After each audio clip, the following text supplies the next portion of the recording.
Okay. 2 Kings chapter 2, starting in verse 1.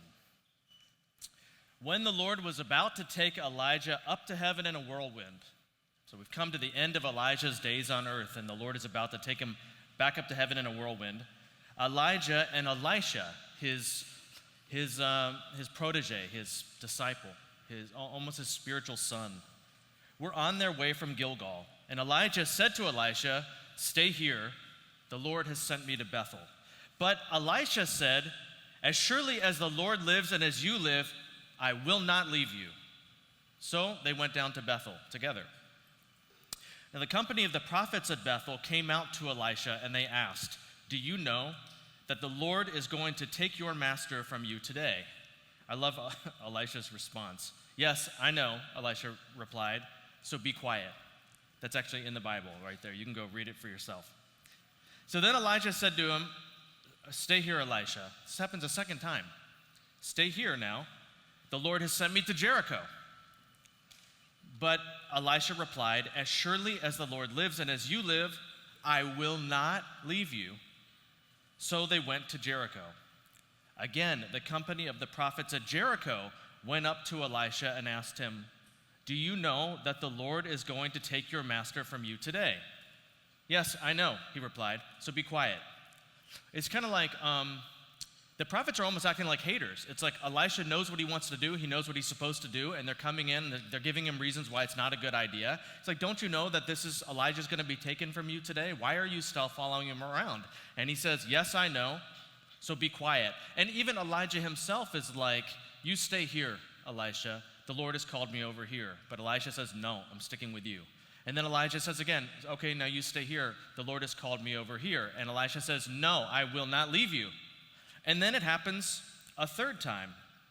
Then Elijah said to him, "Stay here. The Lord has sent me to the Jordan River, the place of spiritual crossover." And he replied, "As surely as the Lord lives and as you live, I will not leave you." So the two of them walked on. And this is kind of where they leave the rest of the prophets back in the dust. 50 men from the company of the prophets went and stood at a distance, facing the place where Elijah and Elisha had stopped at the Jordan. Elijah took his cloak and he rolled it up and he struck the water with it, and the water divided to the right and to the left, just like the Red Sea parted for Moses and all the Israelites to go through. And the two of them crossed over on dry ground. So Elijah and Elisha, they cross over to the other side and they leave all the other prophets behind. When they had crossed, Elijah said to Elisha, after he had proven himself that he wasn't leaving, he was following him no matter where he went, to the end. And he says, "Tell me, what can I do for you before I am taken from you?" Now, this is a pretty big moment. This is Elijah. I mean, he's raised people from the dead, controlled the weather, called down fire from heaven, and he says, "What do you want me to do for you?" It's a big moment. And Elisha, he doesn't waste this chance on anything as small and petty and temporary as comfort or fame or even extravagant wealth. Those things are much too small. He makes a really, really big ask. "Let me inherit a double portion of your spirit," Elisha replied. "Let me inherit a double portion of your spirit." Now, this is referring to inheritance laws that you can read about in Deuteronomy, where the firstborn child would get a double portion of the estate. The estate would be split up basically equally over the children, but the firstborn son would get a double portion. And so Elisha is saying, give me extra power of the sort that you have, but he's also saying, let me be the firstborn among the prophets. Let me be the older brother among the prophets. Let me fill your shoes as a spiritual father. Let me be the one who speaks for God in the way that you have spoken for God, who wields the kind of spirit that you wielded, controlling the weather and raising people from the dead and calling down fire from heaven. It's a big ask. And that's exactly how Elijah responds in verse 10. "You have asked a difficult thing," Elijah said. "Yet, if you see me when I am taken from you, it will be yours. Otherwise, it will not."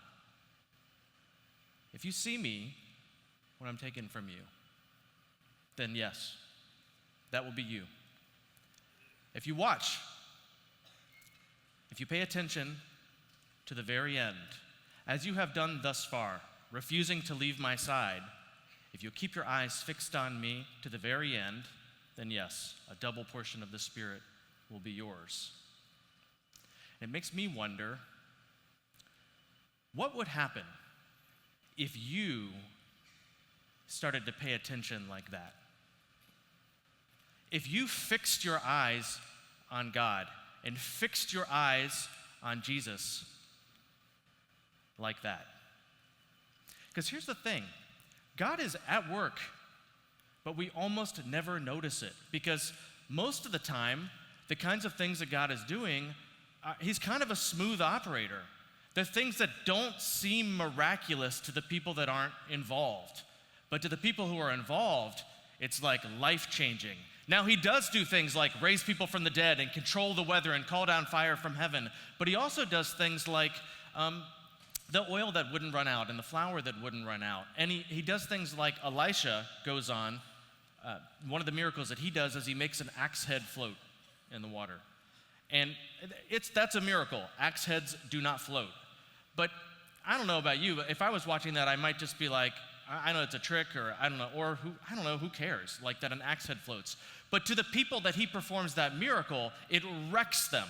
It is proof positive that God is on the move. When Jesus calls the disciples and Peter lays down his net and he catches so many fish that he can't pull them into the boat, I think we might be tempted to be like, okay, maybe it was a huge coincidence. I mean, that could happen. But Peter was a man who had fished day and night his whole life. He knew. And so he fell on his knees after that miraculous catch, and he said, go away from me, Lord, because I'm not worthy to be in your presence. And a lot of the things that happen in our life are like that. They're kind of on the sly.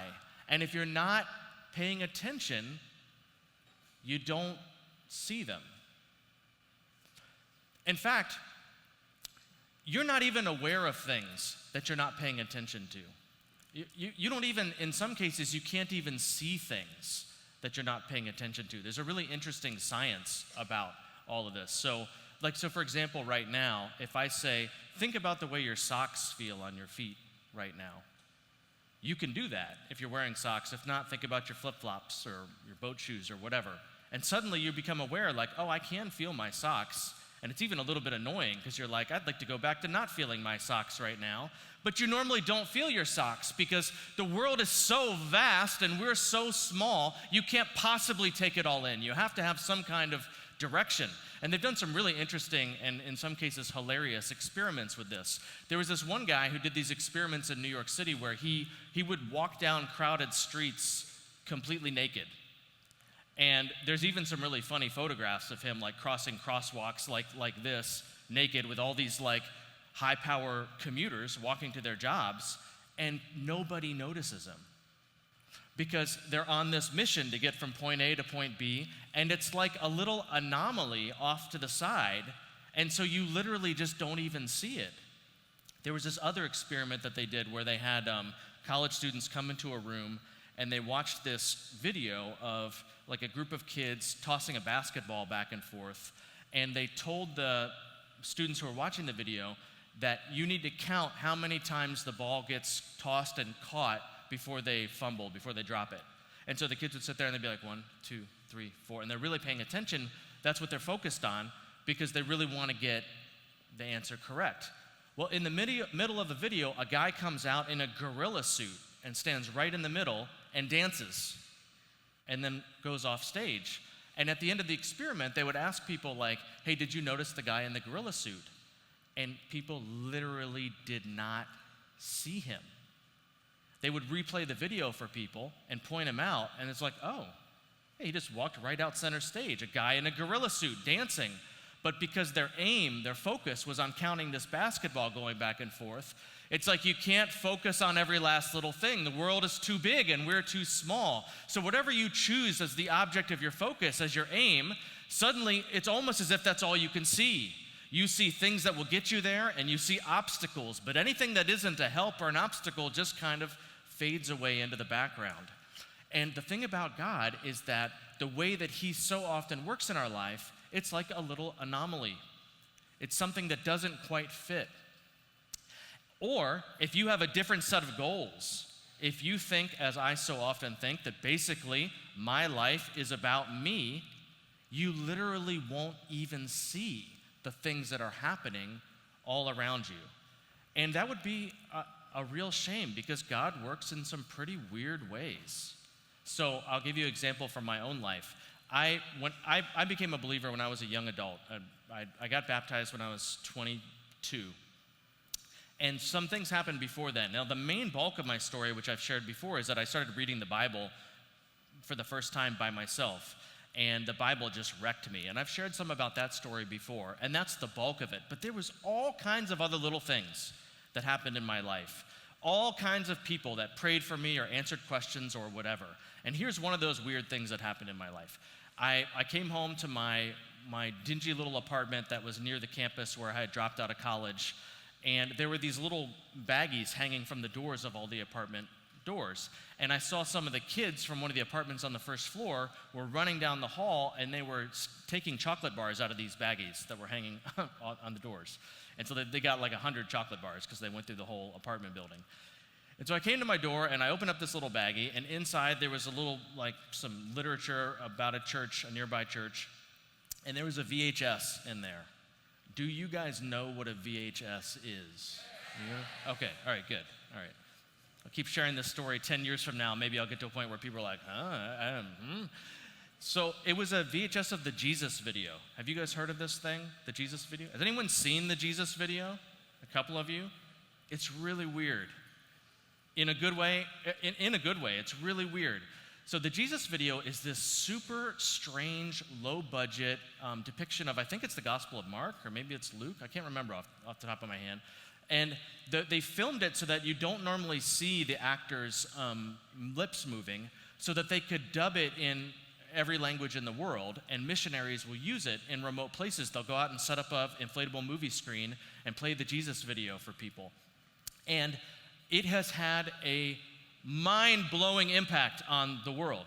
Rick Warren, the pastor of Saddleback Church, who wrote The Purpose-Driven Life and all that, said that the Jesus video was the single most effective evangelization tool in modern Christianity. I mean, we're talking millions of people have been introduced to Jesus through this video. Well, I didn't know anything about that. I just got to the point where I was reading the Bible and I was praying experimentally, and I kind of didn't know what to do next. And there was this VHS in this bag. And here's how weird this was. The version of the video that I got was in Mandarin, because a lot of the tenants in my building were Chinese, and this church had decided to reach out that way. So the video was in Mandarin, it was subtitled in English, and I put this video in, and it was very odd, and I watched it, and the depiction of Jesus is very odd, but strangely moving. And I watched the video start to finish, and especially when I got to the crucifixion scene, just how amazing and countercultural and dramatic this idea is, that this man who was perfect, who was innocent, voluntarily went to such a agonizing, torturous death for people who hated him, who deserved it. It's just a one-of-a-kind story. It's the apex of storytelling. It's the story upon which all stories are built. And I was wrecked by it, by this depiction of it. And at the end of the video, they gave a suggested prayer. They were like, if you feel like you believe that Jesus is who he claimed to be, and you want to receive him as your Lord and Savior, pray a prayer like this. And they gave a suggested prayer. And I got on my knees in my living room of my little apartment, and I prayed the prayer in English while they prayed the prayer in Mandarin at the end of this weird little VHS video. Now, since then, I've pieced together other things that I didn't know about. I mean, there were people that answered questions at certain times. I learned about Mike and Harriet Mitchell, this elderly couple that lived down the street from me that prayed for me and my brothers for 20 years. I didn't even know about it. I didn't learn about that until I later got involved in church that my older brother had invited me to, and it turned out to be their home church. And somehow we connected the dots. They were very moved when my older brother got baptized, and then 6 months later I got baptized, and then 6 months after me, my younger brother got baptized after praying for people on their block for 20 years. And here's my point with all that. Only God could knit together the thousands of touches that ranged from reading a copy of the Bible to the Jesus video in Mandarin to somebody praying for me for 20 years to somebody showing up to answer a question at the right time. All the thousands of little things that I heard and read and that came into my life, only God could orchestrate all those thousands of little touches. Only God can change a human heart. I would go so far as to say that there is nothing that any one of us can do to change anybody's heart. But there is almost nothing that God can't use to change a human heart. And it just makes me wonder what would happen if you started paying attention. If you opened your eyes and opened your ears, because rest assured, God is on the move in the lives of the people around you. Half the time it's a little anomaly. It's something that doesn't quite fit. It's something that may not seem like a big deal to anybody else, but it's a big deal to them. And I just wonder what would happen if you went back into your life and you actually paid attention and opened your eyes and opened your ears. Because while you've been here this week, God has not been twiddling his thumbs. Those names that you wrote down last night, God has been at work in their lives. He's been working in their lives all this week, and it just makes me wonder, what might God do through you if you went back and you actually opened your eyes and paid attention? See, what happens to all of us, and this is me, my normal life, is I think that the camera is on me. You know, my life is on me, and I'm the star of the film, and it's showing me do my life, but that is not the reality. The reality is God is at work.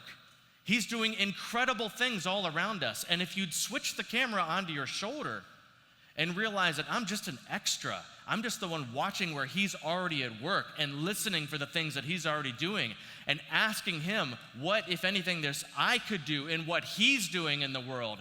Suddenly, instead of becoming a smaller and smaller part, you get lifted up into something that's bigger than you ever would have dared hope. I'm not sure that we have imagined the top end of what could happen through men and women that opened their eyes and paid attention to what God is already doing. I mean, Peter walked on water so long as he kept his eyes fixed on Jesus. And what was Jesus?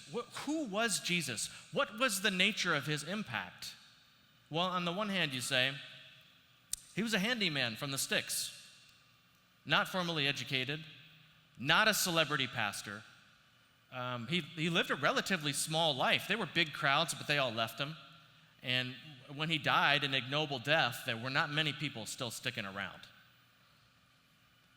But on the other hand, you say, Jesus was a man who paid attention. He said, I only say what the Father gives me to say. He stayed in step with the Spirit. I do what the Spirit shows me to do. And he has had the greatest impact on human history of anyone that has ever lived without a close second. I mean, the New Testament, which was inspired by his life and work, is the best-selling book in the history of the world without a close second. Bible translators have invented written languages in cultures that didn't have written languages so that they could write the Bible for them, this book that tells the story of Jesus Christ. Just go around and look at how many hospitals and schools are named after this person. If you pulled all the biblical references out of literature, literature would collapse. The impact that this man had, a handyman from the sticks, but one who paid attention and watched and said what his father wanted him to say and did what his father wanted him to do. I'm not sure that we can imagine the top end of what might happen through men and women, even young men and women, who would pay attention like that. So as you get ready to go back into your life that God is all over, that he is at work, it just makes me wonder what would happen if you switched that camera around on your shoulder and you switched your aim from your own hopes, your own dreams, your own fears, your own anxieties, your own decisions, and you asked this simple question: God, what are you doing here? And maybe this follow-up question: is there anything that you want me to do? And maybe Maybe you don't get it even close to being like Jesus at first, who pretty much did that continually all day. Maybe you only ask that question once a day. Maybe you just ask it in the morning. It'd be a quantum leap forward if you even only ask that question one time a day. Or when you're in over your head, when there's a crazy conversation going on or somebody says something, if you ask that question, God, what are you doing here? Is there anything that I need to do or say, or do I just need to listen? If you started opening your eyes and paying attention, I think you'd be shocked at how many little God moments are happening in your life that you may or may not notice. I've done speaking like this in a number of different places, little Bible studies and little churches and big churches and different conferences and stuff like that. And sometimes I feel like I prepped well and listened to God and did a good job. Sometimes I feel like I just was off, or I didn't listen, or my ego got in the way. And so sometimes I feel like I did well, sometimes I feel like I didn't. But the times that I never forget are the times when something happens that I can't do. So for example, I gave this message at a little church plant a few years ago, and it was a very forgettable message. I don't remember what it was about. I remember the scripture was about Jesus' words about building your house on rock instead of building your house on sand. But apparently at some point in this message, I said something to the effect of, have you thought about that this might be a foundation issue? And this young couple came up to me after the church, and the guy was like trembling. He was wrecked. Because on the train, on the way to that service, he had said to his new wife, he had said those exact words. He turned to her and said, it just makes me wonder if maybe this is a foundation issue. And then when he heard me say that from the stage, he knew something was going on. And it was like I was watching and I was listening, and it was like regardless of whether I did a good job or whether the message connected, God is doing something right here.